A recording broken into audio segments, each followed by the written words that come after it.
भिक्खूची कर्तव्ये.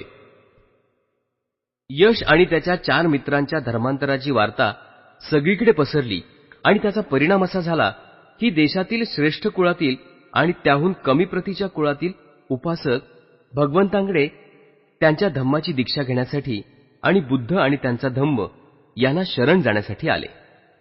पुष्कळच लोक धम्मासंबंधीच्या मार्गदर्शनासाठी त्यांच्याकडे येऊ लागले. त्यापैकी प्रत्येकाला व्यक्तिशः मार्गदर्शन करणं कठीण आहे हे भगवंतांना माहीत होतं. म्हणून प्रतिदिनी वाढणाऱ्या परिव्राजकांच्या संख्येला संघ या नावाने धार्मिक संप्रदायाचे रूप देणे त्यांना आवश्यक वाटले. तेव्हा परिव्राजकांना संघाचे सदस्य बनवून त्यांना शिस्त लावण्यासाठी विनयाचे नियम बनवून ते संघाच्या प्रत्येक सदस्याने पाळणे आवश्यक केले. नंतर भगवंतांनी प्रत्येक शिष्याचे भिक्खू होण्यासाठी ज्या 2 अवस्थांमधून गेले पाहिजे त्या अवस्था ठरवल्या. पहिली अवस्था म्हणजे प्रत्येक शिष्याने परिव्राजक होऊन कित्येक वर्ष एखाद्या भिक्खूच्या नेतृत्वाखाली शिक्षण घेत राहणे. शिक्षणाच्या काळानंतर परीक्षक मंडळीसमोर आपली लायकी सिद्ध करून त्याला उपसंपदा घ्यावी लागे. उपसंपदा ग्रहण केल्यानंतर तो पूर्ण भिक्खू होईल आणि संघाचा सदस्य बनेल असं त्यांनी ठरवलं. धर्मपरिवर्तनाच्या प्रारंभीच्या काळात अशी व्यवस्था करणं शक्य नव्हतं. म्हणून भगवंत परिव्राजकांना भिक्खूंना आपला धम्म सर्वत्र प्रस्तुत करण्यासाठी धम्मदूत पाठवत असत. धम्मदूत म्हणून पाठवताना भगवंत भिक्खूंना म्हणत, भिक्खूनो, मी हे सर्व प्रकारच्या मानवी आणि दैवी बंधनापासून मुक्त झालो आहे. भिक्खूनो, तुम्ही अशा बंधनापासून मुक्त आहात. आता तुम्ही बहुजनांच्या हितासाठी, बहुजनांच्या कल्याणासाठी, मानवजातीच्या अनुकंपेने देवाच्या आणि माणसांच्या हितासाठी, सुखासाठी आणि कल्याणासाठी फिरत राहा. कोणीही दोघांनी एकाच वाटेने जाऊ नये आणि जो धम्म प्रथम आणि अंती याचप्रमाणे तत्वता आणि अक्षरशः कल्याणप्रद आहे तो धम्म शिकवा. पवित्र, शुद्ध आणि परिपूर्ण असे श्रेष्ठ जीवन प्रकाशित करा. सर्व देशात जा आणि ज्यांनी धम्माचा स्वीकार केला नाही त्यांना धम्माचा स्वीकार करण्यासाठी शिकवा आणि दुःखाने दुग्ध झालेल्या साऱ्या जगाला आपल्या उपदेशाने धम्माची ओळख करून द्या. अज्ञानी माणसांना ज्ञान द्या. ज्या ठिकाणी महर्षी, राजश्री, ब्रह्मर्षी वास करत आहेत आणि आपापल्या संप्रदायाचा फैलाव करत आहेत त्या त्या ठिकाणी जा आणि आपापल्या मताप्रमाणे प्रभावित करा. एकटेच जा, करुणामय अंतःकरणाने जा. लोकांना बंधनमुक्त करा आणि त्यांना दीक्षा द्या. भगवंतांनी त्यांना असंही सांगितलं, धम्मदान हे कोणत्याही दानापेक्षा श्रेष्ठ दान आहे. धम्मात आनंद कोणत्याही आनंदापेक्षा श्रेष्ठ आहे. शेत तणाने बिघडतं, प्रजा द्वेषामुळे बिघडते, म्हणून धम्मदानाचे फळ फार मोठं आहे. शेत तणाने बिघडतं, प्रजा मोहामुळे बिघडते, म्हणून धम्मदानाचे फळ फार मोठे आहे. शेत तणाने बिघडतं, प्रजा गर्वामुळे बिघडते, म्हणून धम्मदानाचे फळ फार मोठे आहे. अशा रीतीने धम्मपदाचा आदेश घेऊन 60 भिक्खू धम्म प्रचारार्थ सगळ्या देशात गेले. धम्म परिवर्तनासंबंधी काय करावे यासंबंधी भगवंतांनी त्यांना अधिक शिक्षण दिले. धम्मदीक्षा ही चमत्काराने करायची नाही. एकदा भगवान मल्लांच्या अनुपीय या गावी राहत होते. तेव्हा एकदा आपली चिवरे प्रदान करून भिक्षापत्र घेऊन भिक्षेसाठी ते गावामध्ये निघाले. भगवंतांनी असा विचार केला, या सकाळच्या वेळेला अनुपीय गावात भिक्षेसाठी जाणं काही योग्य नाही. तेव्हा ज्या उद्यानात परिव्राजक भग्गव राहत आहे त्या ठिकाणी जाऊन त्याला भेटावं. आणि म्हणून भगवंत त्या उद्यानात गेले. भग्गवानी त्यांना पाहिल्यावर त्यांना उद्देशून तो म्हणाला, भगवान, यावे, मी तुमचं स्वागत करतो आहे.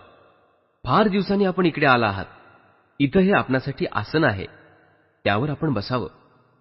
भगवान आसनावर बसल्यावर भग्गव त्यांच्या शेजारी एका ठेंगण्या आसनावर बसला आणि तो परिव्राजक त्यांना म्हणाला, काही दिवसांपूर्वी लिच्छवी कुळातील सुनखत्त माझ्याकडे येऊन म्हणाला, मी भगवंतांचा त्याग केला आहे. मी त्यांना गुरु मानत नाही. भगवंत, ही गोष्ट खरी आहे का? लिच्छवी कुळातील सुखंताने जे तुला सांगितलं ते सगळं खरं आहे. हे भग्गव, काही दिवसापूर्वी लिच्छवी कुळातील सुनखत्त माझ्याकडे आला आणि म्हणाला, भगवान, मी आपला त्याग केला आहे. आजपासून मी आपणाला गुरु मानत नाही. तेव्हा मी त्याला विचारलं, हे सुनखत्ता, तू मला गुरु मान असं मी कधी म्हटलं होतं का? सुनखत्तानं उत्तर दिलं, नाही. किंवा तू तरी मला तसं कधी म्हटलं होतंस का? भगवंत, मी आपणाला गुरु मानतो. सुनखत्त म्हणाला, नाही, मी असं कधीच बोललो नाही. जर मी तुला सांगितलं नाही आणि तूही तशी इच्छा प्रदर्शित केली नाहीस, तर मग मी तरी असा कोण आहे किंवा तू तरी असा कोण आहेस की तू माझा त्याग करण्याच्या गोष्टी बोलाव्यास? पण भगवान, आपण सामान्य माणसापेक्षा काही अद्भुत चमत्कार करून मला दाखवत नाही. सुनखत्ता, मी तुला असं कधी म्हटलं होतं का की मी तुला अद्भुत चमत्कार करून दाखवीन आणि तू माझा शिष्य हो? नाही भगवान. किंवा तू तरी मला असं म्हणाला होतास का की सामान्य माणसाच्या शक्ती पलीकडचा अद्भुत चमत्कार भगवान मला करून दाखवतील म्हणून मी त्यांचा शिष्य होईन? नाही भगवान, असंही म्हटलं नाही. जर मीही तसं बोललो नाही आणि तूही तसा बोलला नाहीस, तर मग तू माझा त्याग करण्याच्या गोष्टी बोलतो आहेस, त्याला काय अर्थ आहे? माणसाला अद्भुत चमत्कार करता येतील किंवा येणार नाहीत हे सिद्ध करण्यासाठी मी आपला धम्म शिकवत नाही. माझा धम्म हा माणसाला आपल्या दुःखाचा पूर्ण निराश करता येईल हे शिकवतो. हा त्याचा उद्देश नाही का? अद्भुत चमत्कार दाखवले जावोत किंवा न दाखवले जावोत, तथागतांच्या धम्म उपदेशाचा उद्देश जो तथागतांच्या धम्माचे अनुसरण करतो तो आपल्या दुःखाचा नाश करू शकतो हा आहे. पण भगवान, सुनखत्त मला सारखा म्हणत राहिला, वस्तुजाताचा प्रारंभ कसा झाला हे भगवान काही सांगत नाहीत. अरे सुनखत्ता, मी कधी असं म्हटलं आहे का की ये आणि माझा शिष्य बन आणि मी तुला वस्तुजाताचा प्रारंभ स्पष्ट करीन?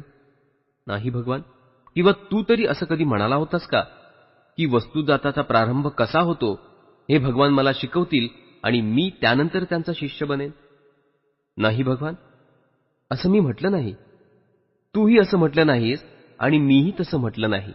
मग तू त्याग करण्याची भाषा करतोस, त्याचा अर्थ काय? माणसाच्या सर्व दुःखात निराश करण्याचा जो धम्म आहे तो धम्म मी शिकवतो.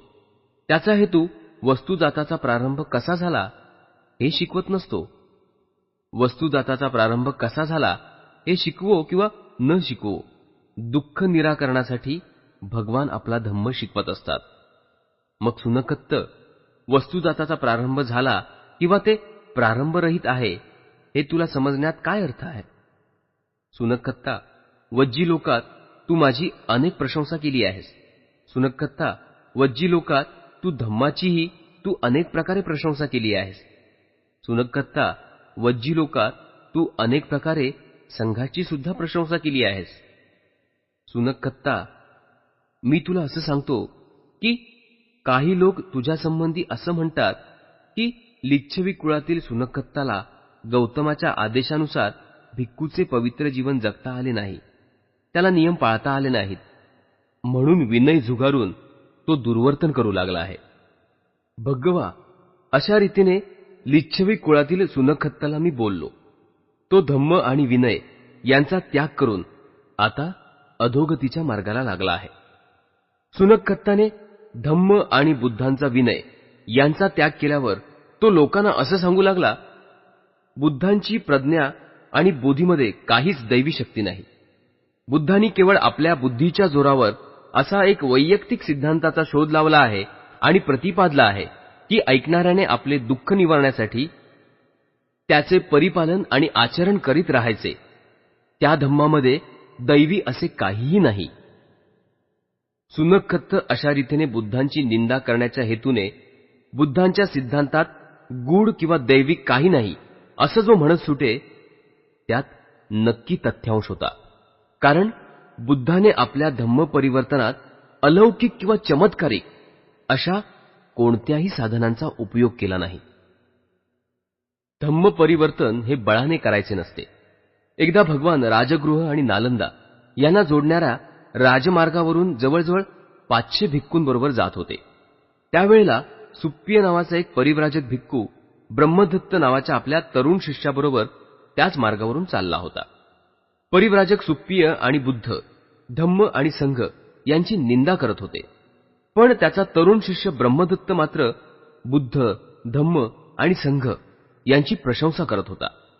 अशा पद्धतीने गुरु आणि शिष्य परस्पर विरोधी मतांचे प्रतिपादन करीत भगवान आणि त्यांच्या भिक्खू संघामागून चालत होते.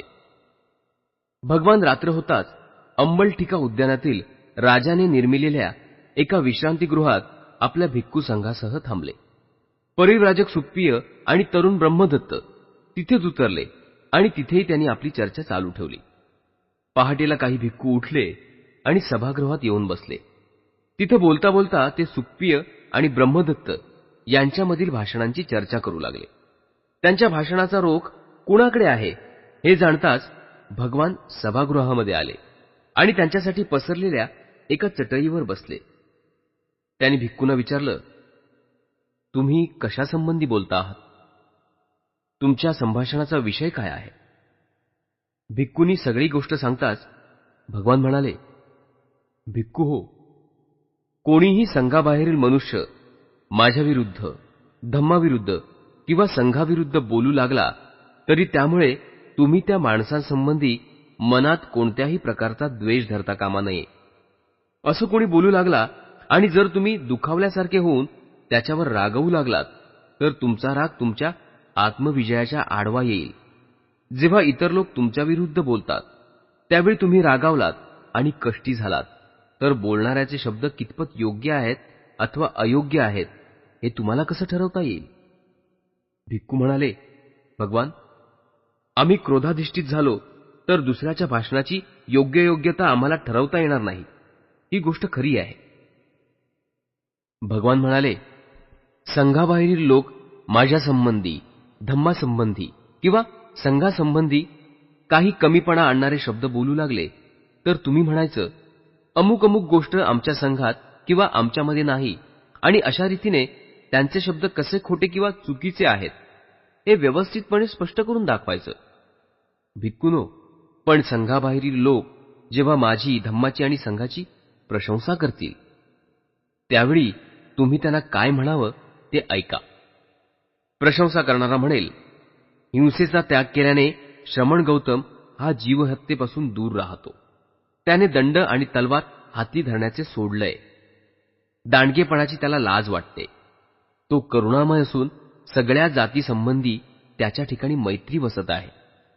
ज्याचे धम्म परिवर्तन झाले नाही तो तथागतासंबंधी अशा प्रकारची प्रशंसा करण्याची संभावना आहे. किंवा तो म्हणेल, न दिलेले असे कोणाचे तरी काही घ्यायचे नाही. हे व्रतपालन करणाऱ्या गौतमाने लोभ सोडलेला आहे. जे दिले तेवढेच तो घेतो. आपल्या गरजा भागवल्या जातील असा त्याला विश्वास असतो. आपले जीवन प्रामाणिकपणाने आणि हृदयशुद्धीने तो व्यतीत करत असतो. किंवा तो संघाबाहेर मनुष्य अशी प्रशंसा करताना म्हणेल, व्यभिचाराचा त्याग करून गौतम हा ब्रह्मचर्य पाळत आहे. संभोग आणि सामान्य माणसाच्या क्रिया याच्यापासून तो दूर राहतो. तो प्रशंसा करणारा कदाचित असंही म्हणेल, श्रमण गौतम असत्य भाषण कधीही करत नाही. खोटेपणाला आपला स्पर्श होऊ देत नाही. तो सत्य बोलतो, सत्यापासून विचलित होत नाही. तो इमान राखतो. तो विश्वसनीय आहे. दिलेला शब्द तो कधी मोडत नाही. तो प्रशंसा करणारा कदाचित असंही म्हणेल, श्रमण गौतम निंदाजनक शब्द उच्चारित नाही. निंदेचा त्याने त्याग केलाय. जो इथे ऐकतो तो तिथल्या लोकांच्या विरुद्ध भांडण उभे करण्यासाठी इथं बोलत नाही. अशा रीतीने भिक्खूंना एकत्र आणण्यात, मित्र असतील त्यांची मैत्री अधिक दृढ करण्यात आपले जीवन व्यतीत करतो. तो शांती निर्माता आहे. शांतीप्रेमी, शांतीची मनापासून इच्छा करणारा आणि ज्यायोगे शांती वाढेल असेच शब्द उच्चारणारा आहे. किंवा तो म्हणेल, श्रमण गौतमाने उद्धट भाषणाचा त्याग केल्यामुळे त्याच्या मुखातून कधीही कठोर शब्द बाहेर पडत नाहीत. निर्दोष, सुश्राव्य, ललित, हृदयाला जाऊन भिडणारे, लोकांचे प्रेम वृद्धिंगत व्हावे असे शब्द तो बोलतो. किंवा तो असंही म्हणेल, चेष्टेखोर भाषणाचा त्याग केल्यामुळे श्रमण गौतम निरर्थक संभाषणात कधीच गुंतत नाही. तो योग्य वेळी बोलतो, सत्याला धरून बोलतो. धम्म आणि संघ यावर तो समयोचित बोलतो. अंतःकरणात साठवण्यासारखे शब्द तो बोलतो. समुचित उदाहरणं देतो. भेद स्पष्ट करतो आणि मुद्द्याला तो कधीही सोडत नाही. किंवा तो म्हणेल, श्रमण गौतम बीज किंवा रोप यांना सुद्धा इजा करत नाही. तो दिवसा फक्त भोजन करतो, रात्री अथवा मध्य दिवसानंतर अन्नसेवन तो करत नाही. जत्रेतील नाच, तमाशा, संगीताचे जलसे अशा ठिकाणी तो कधीही जात नाही. फुलमाळा, सुगंधी द्रव्य आणि उठणे यांनी तो आपणाला विभूषित करत नाही. लांबलचक उंच बिछाण्यावर तो कधीही पहुडत नाही. सोनं, रुपे तो कधीही स्वीकारत नाही. बिन शिजवलेलं अधान्य तो कधीही घेत नाही. स्त्रिया किंवा युवती यांचा तो स्वीकार करत नाही. दासदासी यांचा तो स्वीकार करत नाही. मेंढे, बकरी, बोकड यांचाही तो कधी स्वीकार करत नाही. कोंबड्या किंवा डुकरे तो स्वीकारत नाही. हत्ती, घोडे यांचा तो स्वीकार करत नाही. तो दूतांचे किंवा मध्यस्थांचे काम कधीही करत नाही. तो क्रयविक्रय करत नाही. लाचलुचपत, लाडीलबाडी यांच्या वाममार्गाला तो कधीही जात नाही. तो कोणाला विद्रूप करत नाही. तो कोणाचा खून करत नाही. कोणाला कडी घालून तो बांधत नाही. वाटमारी, दरोडे यांना मारहाण तो कधी करत नाही. भिक्खू हो, तथागताची प्रशंसा करताना धर्मपरिवर्तन न झालेला माणूस अशा प्रकारच्या गोष्टी बोलेल, पण त्यावेळी सुद्धा तुम्ही आनंदित होता कामा नये किंवा तुमचे हृदय उंचंबळून जाता कामा नये, कारण असे घडण्याने सुद्धा तुमच्या साधनेला बाधा येईल. संघाबाहेरील लोक जेव्हा तुम्हाला अशा रीतीने माझी, धम्माची किंवा संघाची प्रशंसा करतील, तेव्हा तुम्ही जे सत्य असेल ते सत्य म्हणून मान्य केले पाहिजे आणि असं म्हटलं पाहिजे, त्या किंवा त्या कारणास्तव ही गोष्ट खरी आहे. अशी गोष्ट आमच्यामध्ये आढळते, हे अगदी बरोबर आहे. भिक्खूने धर्मप्रचारासाठी झटले पाहिजे. भिक्खूंना उद्देशून भगवंत एकदा म्हणाले, भिक्खूनो, मी जगाशी भांडत नाही, पण जग माझ्याशी भांडते. सत्याचा शिक्षक जगातील कोणीही माणसाशी भांडत नसतो. भगवंत, आम्ही स्वतःला वीर असे संबोधतो. आम्ही कोणत्या प्रकारचे वीर आहोत? भिक्खूनो, आम्ही संग्राम करतो म्हणून आम्हाला वीर म्हणतात. पण भगवान, आम्ही कशासाठी संग्राम करतो? श्रेष्ठ शील, श्रेष्ठ ध्येय आणि श्रेष्ठ प्रज्ञा याच्यासाठी आम्ही युद्ध करतो, म्हणून आम्हाला सगळे वीर म्हणतात. ज्या ठिकाणी शील संकटात असते त्यावेळी संघर्ष करायला घाबरू नका, दुबळेपणाने वागू नका. भाग चौथा. भिक्खू आणि उपासक. भिक्षापाश. संघ ही सुसंघटित संस्था असून त्याचे सभासदत्व सगळ्यांनाच मोकळे नव्हते. केवळ परिव्रज्या स्वीकारल्याने परिव्राजकाला संघाचे सभासदत्व लाभत नसे. उपसंपदा स्वीकारल्यानंतर परिव्राजक संघ सभासद बने. संघ ही एक स्वतंत्र संस्था होती. संस्थापकावर ती अवलंबून नव्हती. ती स्वायत्त संस्था असून आपल्याला आवडेल त्याला सभासदत्व देऊ शके. विनय नियमाला अनुसरून ती कोणाचेही सभासदत्व हिरावून घेऊ शकत होती. भिक्खूला उपासकांशी जोडणारे एकच बंधन ते म्हणजे भिक्षा. भिक्खू हा भिक्षेवर अवलंबून असे. भिक्षा घालणारा म्हणजेच उपासक. उपासकांची सुसंगत अशी व्यवस्था नव्हती. संघात कोणालाही प्रवेश देताना संघदीक्षा हा समारंभ करावा लागे. संघदीक्षेमध्ये संघप्रवेश त्याचप्रमाणे धम्मप्रवेश या दोघांचाही अंतर्भाव होई. पण ज्यांना धम्मप्रवेश हवा असेल पण संघप्रवेश करायचा नसेल, त्यांच्याविषयी वेगळी धम्मदीक्षा नसे. संघप्रवेश म्हणजे घर सोडून अनिकेत बनणे. धम्मप्रवेशासाठी धम्मदीक्षा नसणे ही एक गंभीर उणी होती. ज्या अनेक कारणांनी भारतात बौद्ध धम्माचा ऱ्हास झाला त्यापैकी हे एक कारण आहे. या दीक्षाविधीच्या अभावी उपासक एका धर्मातून दुसऱ्या धर्मात भ्रमण करू शके आणि अधिक वाईट गोष्ट म्हणजे दोन धर्म एकाच वेळेला आचरण्याची त्याला मुभा मिळत असे. परस्परावरील परिणाम. तथापि धर्माचरणात चुकणाऱ्या उपासकाला मार्गावर आणण्याचे साधन भिक्षापाश हे एक होते. यासंबंधीचे अंगुत्तर निकायातील नियम लक्षात घेण्यासारखे आहेत. या नियमाशिवाय भिक्खूंचे दुर्वर्तन किंवा दुराचरण केल्यास तत्संबंधी दुसऱ्या भिक्खूकडे तक्रार करण्याचा उपासकाला सर्वसामान्य अधिकार होता. अशी तक्रार बुद्धाकडे आल्यावर आणि त्याने ती पडताळून पाहिल्यावर विनयपिटकामधील तत्संबंधीच्या नियमाला पुष्टी जोडून अशा प्रकारचे आचरण संघाविरुद्ध केलेला अपराध या सदरात सामील केले. विनयपिटक हे दुसरे तिसरे काहीही नसून उपासकांनी केलेल्या तक्रारीचा योग्य न्याय देण्याचे साधन आहे. भिक्खू आणि उपासक यांच्यामधील संबंध अशा प्रकारचा होता. भिक्खूंचा धम्म आणि उपासकाचा धम्म. बौद्ध धम्माचे काही टीकाकार बौद्ध धम्म हा धर्मच नव्हे असं म्हणतात. अशा टीकेकडे लक्ष देण्याचे कारण नाही, पण त्यांना जर उत्तम उत्तर द्यायचे असेल ते असे: बौद्ध धम्म हाच खराखुरा धम्म आहे आणि ज्यांना हे मान्य नसेल त्याने आपली धर्माची व्याख्या सुधारली पाहिजे. दुसरे काही टीकाकार या थरापर्यंत जात नाहीत. ते असं म्हणतात, बौद्ध धर्म हा केवळ भिक्खूंनी पाळावयाचा धर्म आहे, सामान्य माणसाशी त्याचा काहीही संबंध नाही. बौद्ध धम्माने सामान्य माणसाला आपल्या परिसराच्या बाहेर ठेवले आहे. भगवान बुद्धांच्या संवादात भिक्खूचा उल्लेख इतका वारंवार आढळतो की बौद्ध धम्म हा केवळ भिक्खूंचाच धम्म होय या टीकेला बळकटी येते. म्हणून हा विषय अधिक स्पष्ट होणं जरुरी आहे. भिक्खूंचा आणि उपासकाचा धम्म समान होता का? किंवा भिक्खूला बंधनकारक असा धम्माचा एक भाग असून तो उपासकाला बंधनकारक नाही, अशी वस्तुस्थिती आहे का? भगवान बुद्धांनी आपली प्रवचने केवळ भिक्खू संघाला उद्देशून केली आहेत, म्हणून ती केवळ त्यांच्यासाठी आहेत, उपासकांसाठी नाहीत. परंतु असं समजण्याचं कारण नाही. भगवान बुद्धांनी जे शिकवलं ते दोघांनाही लागू पडणार आहे. पंचशील, अष्टांगमार्ग आणि 10 पारमिता यांचा उपदेश करताना बुद्धांच्या मनात उपासक होते हे त्या त्रयींच्या स्वरूपावरूनच स्पष्ट करण्यासारखी गोष्ट आहे. आणि ते सिद्ध करायला कुठल्याही विवेचनाची गरज नाही.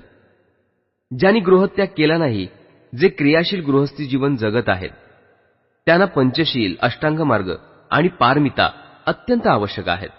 गृहत्याग केलेल्या म्हणजे क्रियाशील गृहस्थी जीवनापासून दूर असलेल्या अशा भिक्खूंच्या हातून या त्रयींचे उल्लंघन होणे संभवनीय नाही.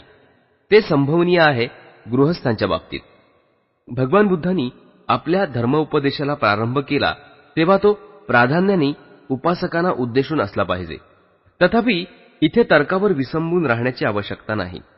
बौद्ध धम्मावरील टीकेचे खंडन करायला प्रत्यक्ष पुरावाही आहे. त्या बाबतीत खालील प्रवचनाकडे लक्ष पुरवा. एकदा भगवान श्रावस्ती येथील अनाथ पिंडकांच्या जेतवनात राहत असता धम्मिक आणि इतर 500 उपासक त्यांच्याकडे आले. अभिवादन केल्यावर धम्मिक बाजूच्या आसनावर बसला आणि भगवंतांना उद्देशून म्हणाला, भगवान, गृहत्याग करणारे भिक्खू आणि गृहस्थ उपासक या दोघांचीही प्रगती करणारा आचार कोणता? इथे भिक्खूसह बसलेल्या उपासकांना ते मोक्षदायी सत्य ऐकू द्या.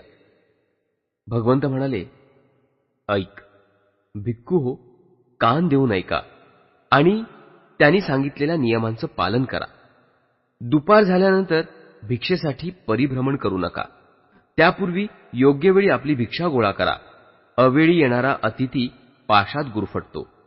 अन्न भिक्षा मागण्यापूर्वी रूप, गंध, शब्द, रुची आणि स्पर्श यासंबंधीच्या आसक्तीला आपल्या मनातून काढून टाका. भिक्षा मिळता क्षणीच एकटेच मागे फिरा आणि एकटेच बसून अविचलित म्हणजे बाह्य पदार्थामागे न धावणाऱ्या अशा स्थिर चित्ताने विचार करा. धर्मशील लोकांशी बोलताना हे भिक्खू हो, भाषणाचा विषय धम्म हाच नेहमी असू द्या. भिक्षा आपली राहती खोली, बिछाना, पाणी, स्नान ही केवळ साधने आहेत. याहून त्यांना अधिक महत्व नाही असं माना. या गोष्टींचा केवळ साधन म्हणून अनासक्तीने उपयोग करणारा भिक्खू हा कमलदल ज्याप्रमाणे पाण्याच्या थेंबाने कलंकित होत नाही, त्याचप्रमाणे सदैव निष्कलंक राहील. आता उपासकांना प्रगतीपथावर नेणाऱ्या आचारासंबंधी मी बोलतो. कधीही हत्या करू नका, मृत्यूची शिक्षा देऊ नका किंवा कत्तल करण्याची आज्ञा देऊ नका. सबळ, दुर्बळ कोणत्याही प्रकारच्या सजीव प्राण्याची कधीही हिंसा करू नका. सकल प्राणीमात्रावर प्रेम करा. कोणीही उपासकाने बुद्ध्या चोरी करू नये किंवा चोरी करण्याची आज्ञा देऊ नये. दुसरे देतील तेवढंच घ्यावं. उपभोग ही अग्निकर्ता समजून त्यापासून दूर राहा. ब्रह्मचर्य शक्य झाले नाही तर निदान कोणत्याही विवाहित परस्त्रीशी व्यभिचार करू नका. राजगृह किंवा चव्हाट्यावर थांबू नका किंवा तिथे खोटे भाषण करायला प्रोत्साहन देऊ नका किंवा तसं करण्याची अनुज्ञा देऊ नका आणि हा निर्बंध कायम पाळा.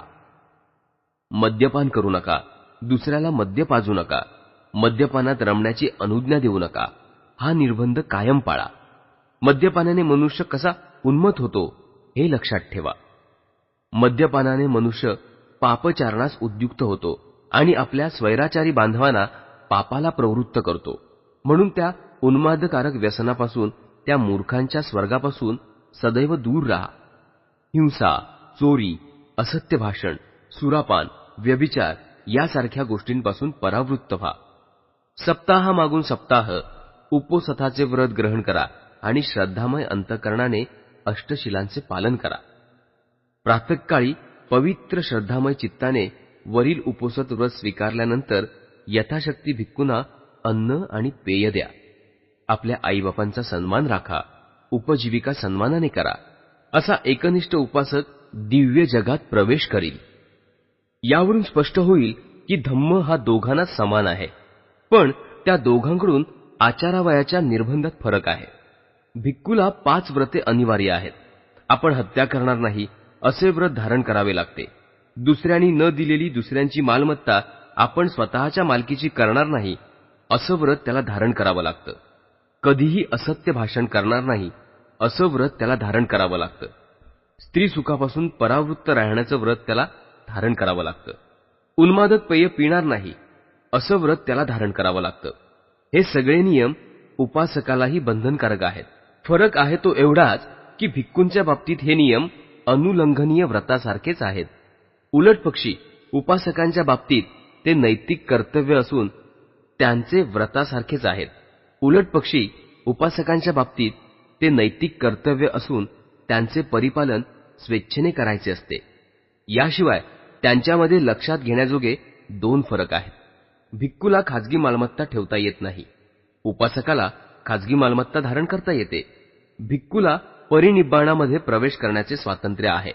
उलटपक्षी उपासकाला निब्बाण हे पुरेसे मानले जाते. भिक्खू आणि उपासकामधील भेद आणि साम्य हे असे आहेत. तथापि धम्म हा दोघांना पण समान